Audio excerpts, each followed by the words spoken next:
এই ভিডিওটা এসএসসি 2026 ব্যাচের জন্য। তো তুমি যদি এসএসসি 2026 ব্যাচের স্টুডেন্ট হয়ে থাকো, মনোযোগ দিয়ে ভিডিওটা অবশ্যই দেখবে। তো তোমাদের এই ব্যাচটাকে আমি হাইব্রিড ব্যাচই বলবো। হাইব্রিড ব্যাচ বলার কারণ, তোমরা কিছুদিন পূর্ব পর্যন্ত তোমাদের হচ্ছে নিউ কারিকুলাম দিয়ে পড়াশোনা করে তোমরা অভ্যস্ত ছিলে, তারপর হুট করে তোমাদের হচ্ছে ওল্ড কারিকুলামে ব্যাক নিয়ে যাওয়া হলো। তো এই যে হুট করে একটা ট্রানজিশন আসলো, এই ট্রানজিশনের জন্য কিন্তু তোমাদের বড় একটা পড়াশোনার ধরনের পরিবর্তন এসেছে। হ্যাঁ, এবং নিউ কারিকুলাম যেটা ছিল, ওই নিউ কারিকুলামে যে পড়াশোনার যে অ্যাপ্লাইড মেথডটা, ওইটা থেকে হুট করে তোমাদের আবার টেক্সট বুক মেথডে ফিরে যাওয়া তোমাদের জন্য কিন্তু সবথেকে বড় চ্যালেঞ্জিং একটা ব্যাপার। তাই তোমাদের কয়েকটা বিষয় খেয়াল রাখতে হবে তোমরা যদি কামব্যাক দিতে চাও এবং ওল্ড কারিকুলামে পড়াশোনা করে ভালো করতে চাও।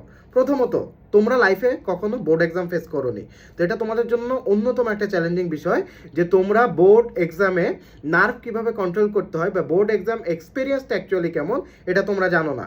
তাই বেশি বেশি বাসায় হোক, কোচিংয়ে হোক বা যে কোনো অনলাইন কোর্স করে হোক, লেখার অভ্যাস বাদ দিবা না। অবশ্যই তোমাকে লেখার অভ্যাসটা গড়ে তুলতে হবে। সেকেন্ডলি, তোমার যেই সবগুলো টপিক তো তোমাদের এক্সামে নেয়, তোমাদের শর্ট সিলেবাস, কিছু কিছু টপিক বাদ দিয়ে দেওয়া হয়েছে।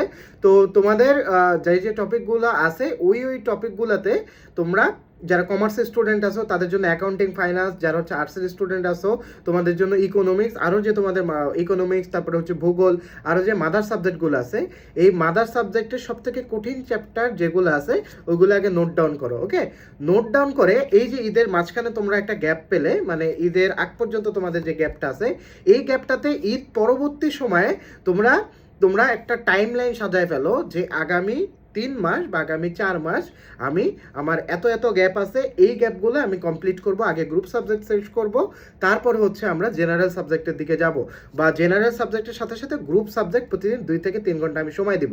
তো এইভাবে তোমরা যদি ছোট ছোট প্ল্যানে বিভক্ত করে ফেলো, নেক্সট 3 থেকে 4 মাসে তোমার কামব্যাক দেওয়া অবশ্যই পসিবল। আর সবাইকে অগ্রিম ঈদ মোবারক। আসসালামু আলাইকুম।